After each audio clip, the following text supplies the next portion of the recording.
E aí, família, tudo bem com vocês? Eu já vou dizendo que eu tô ótimo porque o nosso Conexão Cultura tá começando, mas eu quero saber de você, Bruno Castilho, como que você tá? Eu sou muito bem, é um prazer inenarrável estar com você aqui no Conexão Cultura, mais um Conexão Cultura fazendo com você e o programa de hoje tá imperdível. A repórter Luísa Minas mostra os benefícios do Pilates com a professora Rafaela Mesquita. Exercício é bem-estar e qualidade de vida ao ar livre.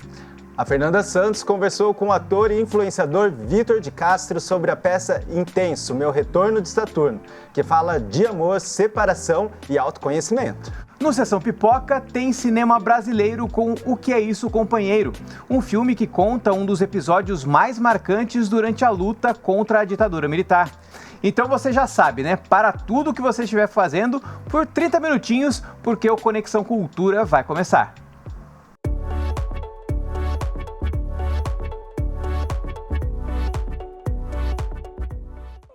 Vitor, você gosta de fazer exercícios, né? E você sabe que por conta da rotina maluca, né, a gente faz exercício, mas às vezes pode ser que o corpo reclame um pouquinho, né? E se não cuidar do físico de uma maneira correta, pode vir uma lesão, aquele ar que falta também na hora de subir uma escada, né? É isso mesmo. A verdade, Bruno, eu pratico sim exercícios, mas sempre aparece aquela dorzinha, né? Então, a gente estimular o nosso corpo para diminuir o estresse, diminuir as dores, nunca é demais. Pois é, jamais. E a gente vai conferir uma reportagem com a Luísa Minas, que ela vai mostrar a prática do Pilates e como essa prática, né, desse exercício pode trazer benefícios para as pessoas em diversas fases da vida. Isso mesmo. A nossa repórter foi lá no Vicente Aranha conferir de perto um grupinho que pratica essa atividade e aproveitou para bater um papo com eles e com a professora Rafaela Mesquita. Dá uma olhada. E aí, galera do Conexão, tudo bem com vocês? Olha só, tô falando um pouco baixinho aqui para não atrapalhar a concentração da galera que tá ali no quiosque. Hoje eles vieram fazer uma aula de pilates ao ar livre. Você já ouviu falar dessa nova tendência? Pois é uma tendência que tá surgindo aí que vem justamente para misturar essa experiência do pilates, que é essa técnica que exige bastante concentração, junto com a natureza para trazer esse ambiente de mais calma, tranquilidade. Então hoje eu vou saber dos alunos e também da professora como funciona tudo isso na prática. Vem comigo.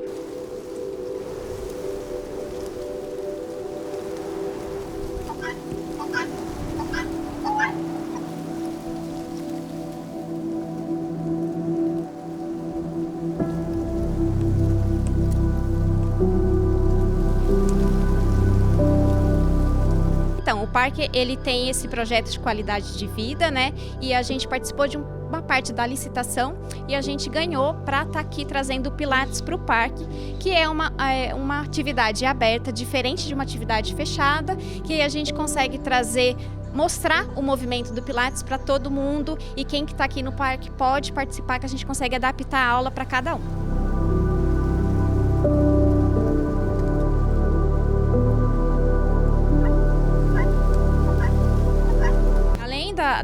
Do benefício da mente, né, que a gente está num parque gostoso, a gente escuta o som da natureza, tem as galinhas e a gente consegue trazer o Pilates solo, que é um exercício que você trabalha no chão com o próprio peso do corpo e o peso da aliação da gravidade também atuando. Então você tem mais força ali atuando para fazer os movimentos.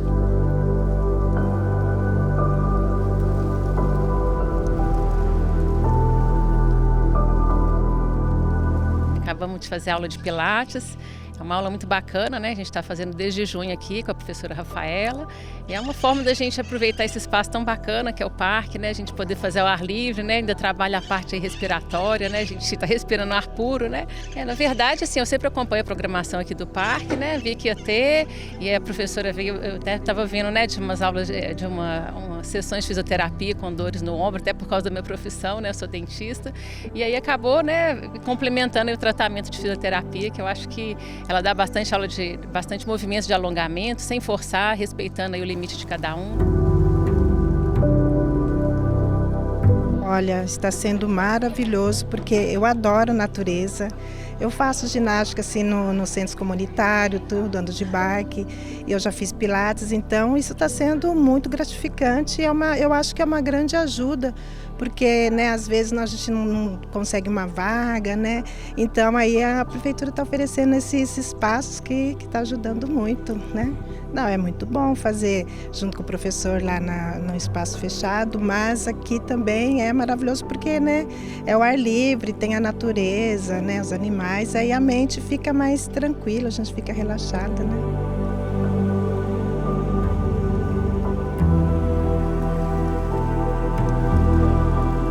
Então, para você que está assistindo essa entrevista e quiser participar, a gente está aqui no parque toda terça-feira às 15 horas com o Pilates adaptado para qualquer pessoa. É só vir e participar com a gente.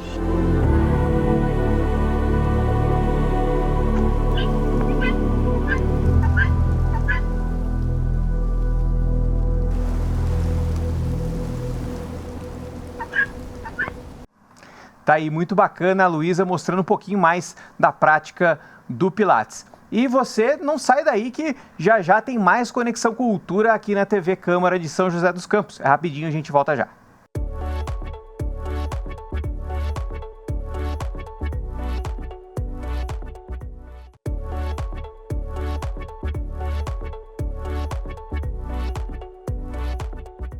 De volta com Conexão Cultura e agora a gente vai conferir uma reportagem super legal. A nossa querida Fernanda Santos deu as caras aqui no Conexão Cultura para conversar com uma pessoa mega talentosa e cheia de histórias com São José dos Campos. É isso mesmo, Vitor. O ator Vitor de Castro, seu xará, conversou com a gente e falou um pouquinho sobre a peça Intenso Meu Retorno de Saturno, que combina sensibilidade e bom humor e promete também prender a atenção do público. Hoje eu tenho a felicidade de bater um papo com um artista reconhecido pela sua mente criativa. Ele conquistou o público na internet com humor, inteligente, autenticidade e com muito carisma. Intenso, Meu Retorno de Saturno é o nome da sua primeira peça solo. Eu notei aí uns olhares de julgamento quando eu passei o CPF do meu ex, viu? Não vou aceitar ser julgado, não. Vocês não sabem o que ele me fez. Mentira, você.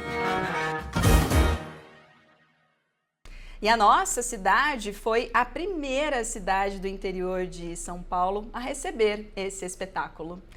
Eu converso agora pela internet com o ator e apresentador Vitor de Castro. Ai, obrigado, Fernanda. Olá, você que é do Vale do Paraíba, como eu, caçapavense, com muito orgulho. Então, estou muito feliz de estar aqui.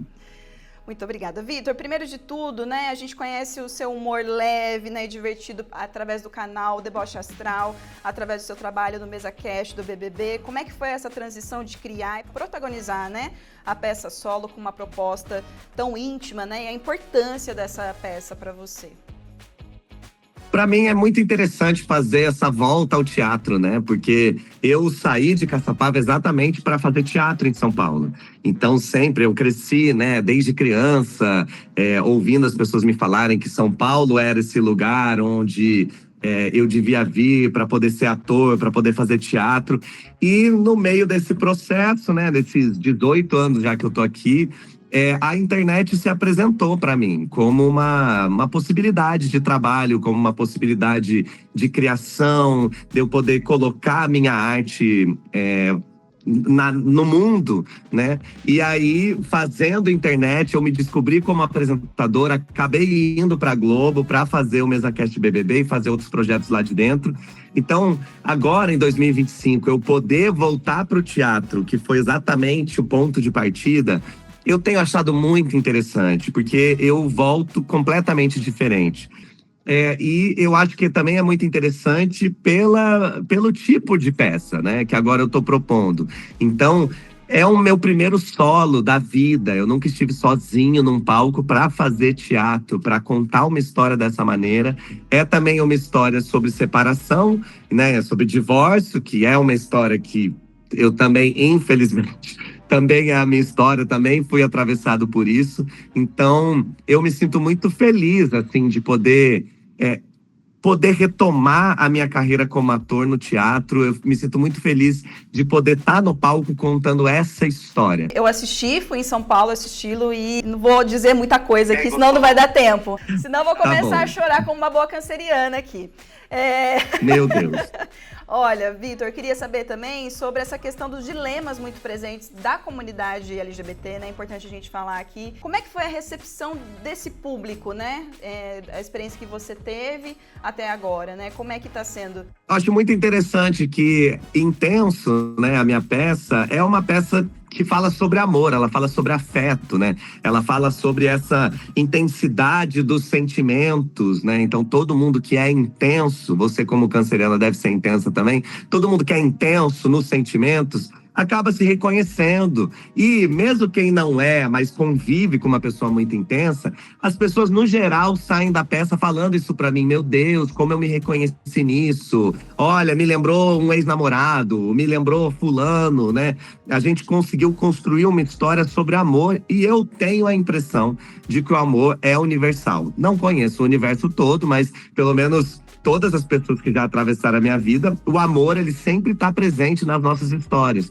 E quando a gente fala sobre o recorte específico da comunidade LGBT, a gente tem uma carência muito grande de ver as nossas histórias sendo contadas pela gente, em primeira pessoa. Porque muitas vezes gostam de contar histórias LGBTs de um viés muito triste, muito negativo, ou pegando só as mazelas que a nossa comunidade tem que lidar, que existem, que são reais, só que a gente é mais que isso. Então, o que eu acho interessante é que o público LGBT, quando vai assistir Intenso, sai com uma sensação de ter visto a própria história, de ter visto pelo menos um recorte de algo que essa pessoa também viveu.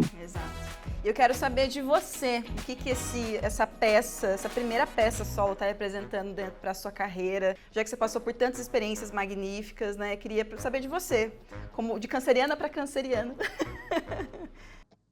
Ai, de coração para coração, né, amiga? Olha, para mim é uma emoção muito grande estar no palco. Eu acho que todo artista cênico, a gente precisa dessa energia. É uma energia muito única. Eu já falei com milhões de pessoas, né, na TV, na internet. Mas é muito diferente essa troca que a gente tem ali com aquelas centenas de pessoas que estão assistindo. Eu consigo perceber como essa história atravessa as pessoas, eu consigo perceber o momento em que ela se indigna, o momento em que a pessoa fica feliz, o momento em que tem muito amor ali pelo que ela tá vendo. Eu não consigo dizer para você algo que eu tenha vivido e que se iguale à emoção que eu sinto apresentando essa peça. E eu tento ao máximo, como ator, levar essa emoção também para as palavras que eu digo, para a minha movimentação cênica, para que o público também consiga ser emocionado. Mas a ciência, ela explica esse momento que eu tô vivendo. Ela chama de retorno de Saturno. A vitória e a derrota. Glória e a derrocada no mesmo papel. Cartório é um negócio econômico, né? Para encerrar, eu queria muito que você deixasse uma mensagem, né, para quem está vivendo, quem vai ainda viver o seu próprio retorno de Saturno. Sei bem, vivi isso, tô com 35 anos agora. Então eu queria que você desse essa mensagem, né, para quem está passando por esse momento, ou seja, né, momento de reviravolta, de redescoberta. Eu queria que você deixasse essa mensagem. Olha, para quem está vivendo o retorno de Saturno, ou para quem está vivendo um momento tão único, tão crítico, tão ímpar, que é um divórcio, é uma separação, são momentos que a gente não quer repetir, né? São momentos que a gente pensa, meu Deus, tomara que eu esteja aprendendo tudo que eu tenho para aprender agora, para que o universo não me ofereça novamente, né? Isso tudo. Cara, primeira coisa, vai passar, sempre passa. Nada na vida é para sempre, entendeu? Não existe mal que dure para sempre e não existe bem que perdure a vida toda. Isso é uma coisa que a gente tem que saber. Então, toda vez que você tá nesse momento de crise, a gente lembrar que crise vem de uma palavra em latim que quer dizer mudança. Então, assim, a mudança, por isso que na minha peça o personagem começa se mudando de casa. Porque a mudança, ela mexe na estrutura. Então, a gente quer ficar na nossa zona de conforto, mas o universo não deixa, mas a vida não permite que a gente fique. Então, assim, a gente precisa procurar os nossos as nossas bases. Às vezes a base é a família, às vezes a base são os amigos, às vezes o trabalho pode ser uma base muito importante, terapia, respirar, os nossos animais, né, os pets todos. Então, assim, o legal quando a gente está vivendo esses momentos é a gente perceber o que de fato é relevante e importante na nossa vida e a gente colar nessas coisas. Porque quando a crise passar, essas coisas vão se manter. Elas que mantêm a gente em pé. Então, foi nesse momento que eu lembrei do teatro. O teatro levanta a minha cabeça. O público ajuda a levantar essa cabeça. Então, eu também espero que qualquer pessoa que esteja passando por esse momento procure quem ou o que vai falar. Levanta a cabeça, princesa, senão a coroa, ó, cai. Vitor, muito obrigada pela sua participação aqui no Conexão Cultura, aqui na TV Câmara de São José, e volte sempre. Você já é de casa. Agora vem pessoalmente, vem aqui dos nossos estúdios. Claro, é só me chamar, né? Já que eu sou da região, eu chego aí, a gente come um bolinho caipira e toma uma cachaçinha e conversa. Obrigado, TV Câmara, obrigado você, Fernanda, maravilhosa.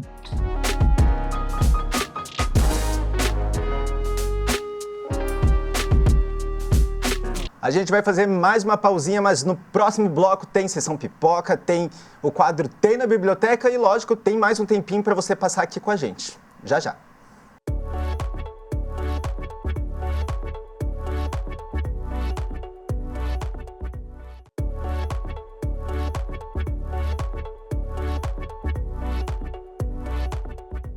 De volta com o último bloco do Conexão Cultura, agora com uma dica de filme para você. O longa de hoje mostra a história de jovens envolvidos na luta contra a ditadura militar no Brasil, num dos períodos mais críticos da nossa história. Olha o filme.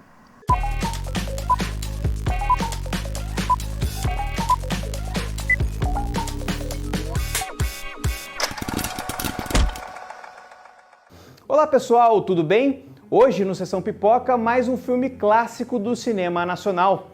Vamos falar de O Que É Isso, Companheiro, que reconstrói um dos episódios mais marcantes da história do país, o sequestro do embaixador americano Charles Elbrick, no final dos anos 1960. Abaixa a ditadura!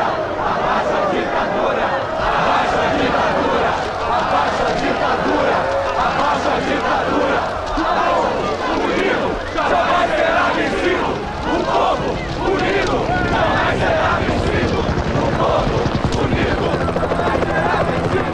O longa, dirigido por Bruno Barreto, é baseado no livro homônimo de Fernando Gabeira e se passa em 1969, época em que o Brasil vivia o auge da ditadura militar após a promulgação do Ato Institucional número 5. Na trama, um grupo de jovens estudantes se junta a militantes envolvidos com a luta armada, formando o Movimento Revolucionário 8 de Outubro, o MR8, numa tentativa de negociar a libertação de 15 companheiros presos políticos da época.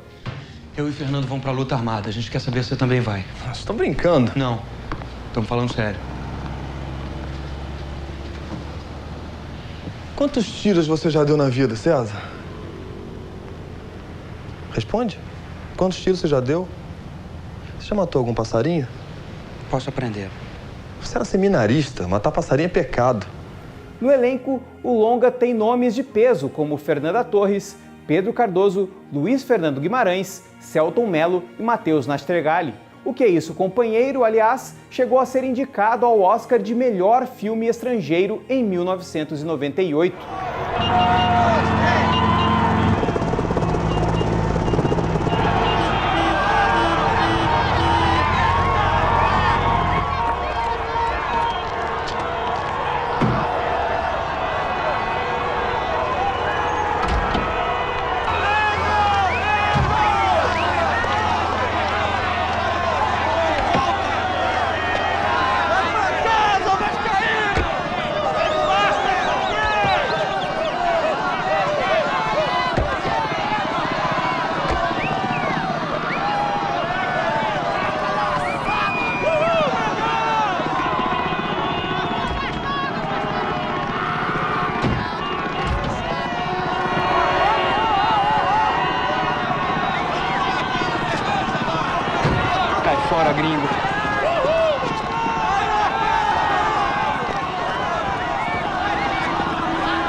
O filme, que mistura drama político e humano de um tempo não tão distante assim, reforça a importância de que não podemos esquecer das cicatrizes do passado para que esses fantasmas não voltem a nos assombrar no presente, por mais que muitos ainda insistam nisso. Então é isso. Espero que você tenha gostado e semana que vem eu volto com mais dicas de filme para você. Bom divertimento e até a próxima!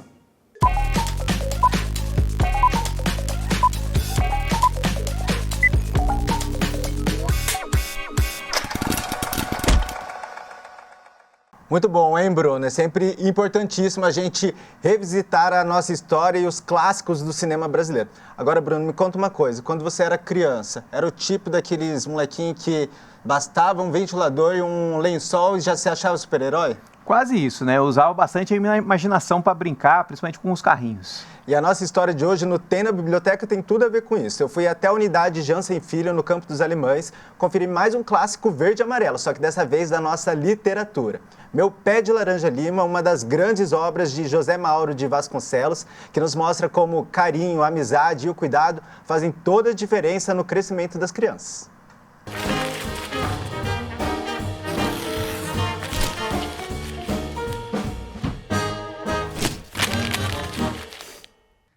Todos os adultos que eu conheço dizem a mesma coisa.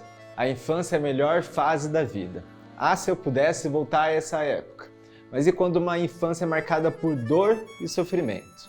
É sobre esse tipo de realidade que a gente vai falar hoje na história do menino Zezé, em O Meu Pé de Laranja Lima, de José Mauro de Vasconcelos. E quero dizer que esse exemplar aqui tem na biblioteca.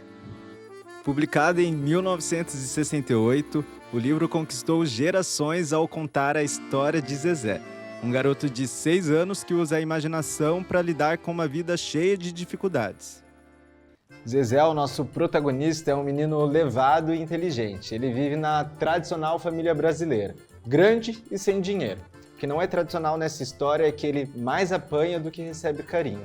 E curiosamente é dentro da casa dele, lá fora, lá no quintal, onde ele encontra o seu principal parceiro para suas aventuras, o Pé de Laranja Lima, que ele chama carinhosamente de Miguinho. Então, no momento em que a gente encontra o Zezé e sua família aqui, eles estão há 8 meses sem conseguir pagar o aluguel da casa, foram despejados, estão indo para uma casa menor, num lugar mais afastado, né? Aqui especula-se que a história se passe no bairro do Bangu, no Rio de Janeiro, que é um lugar complicado até hoje. Salvo engano, me corrijam aí se eu estiver errada, por favor. Mas então, é uma casa menor, mais afastada do centro, porém existe um quintal bacana com algumas árvores. E é bem bonitinho, porque as crianças, quando chegam a essa nova casa, a primeira coisa que eles fazem é escolher uma árvore para si. Então, assim, as maiores árvores ficam ali para os irmãos maiores, né? Uma escadinha, você imagine aí, acho que são 5 filhos. 2 meninas e 3 meninos. Depois do Zezé, que é um dos irmãos do meio, vem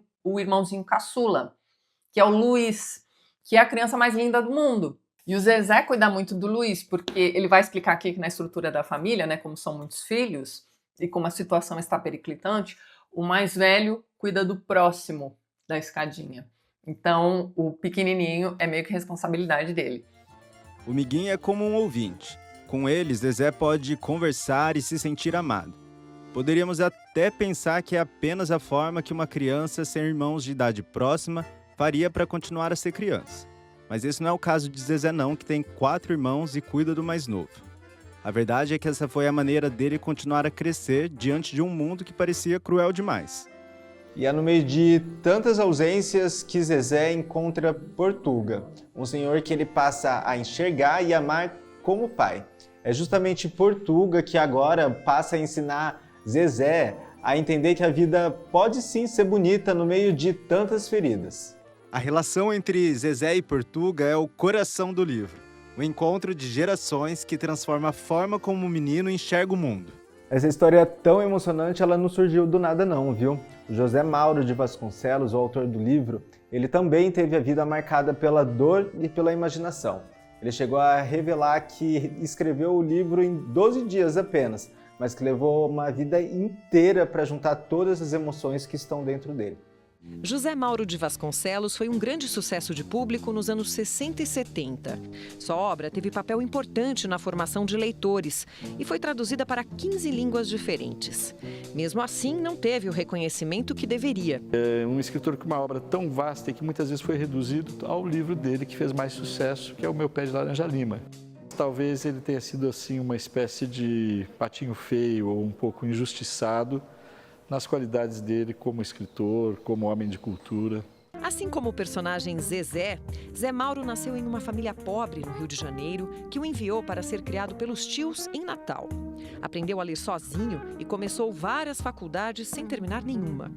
Traços de sua história também estão nos romances Doidão e Vamos Aquecer o Sol. Meu Pé de Laranja Lima é um livro que nos ensina a crescer e a enfrentar a vida. É também um livro que nos mostra que, mesmo nos momentos mais duros, a imaginação e o afeto podem ser a chave para continuar. Se você quiser se emocionar e revisitar de uma maneira especial a sua própria infância, esse livro está disponível nas bibliotecas públicas de São José dos Campos. E aproveite para verificar sempre a agenda das unidades, pois por lá sempre rola atividades super bacanas, como essa na unidade Jensen Filho no Campo dos Alemães. Beleza? Até a próxima. Tchau, tchau.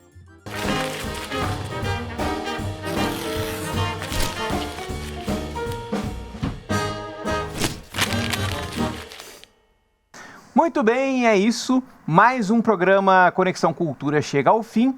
Mas se você já está com saudade da gente, acessa lá youtube.com/TV Câmara SJC e procura por Conexão Cultura. Aproveita também para conferir outras playlists aqui da TV, porque o que não falta é conteúdo legal e interessante para você e para sua família. E vale sempre reforçar que tudo é com acessibilidade para a comunidade surda. É isso mesmo. Tchau para você que nos acompanhou até aqui. Eu quero te propor um desafio. Na semana que vem, chama mais alguém para assistir o Conexão juntinho da gente. Vamos aumentar a nossa comunidade de loucos por cultura, fechou? Tchau, tchau. Tchau.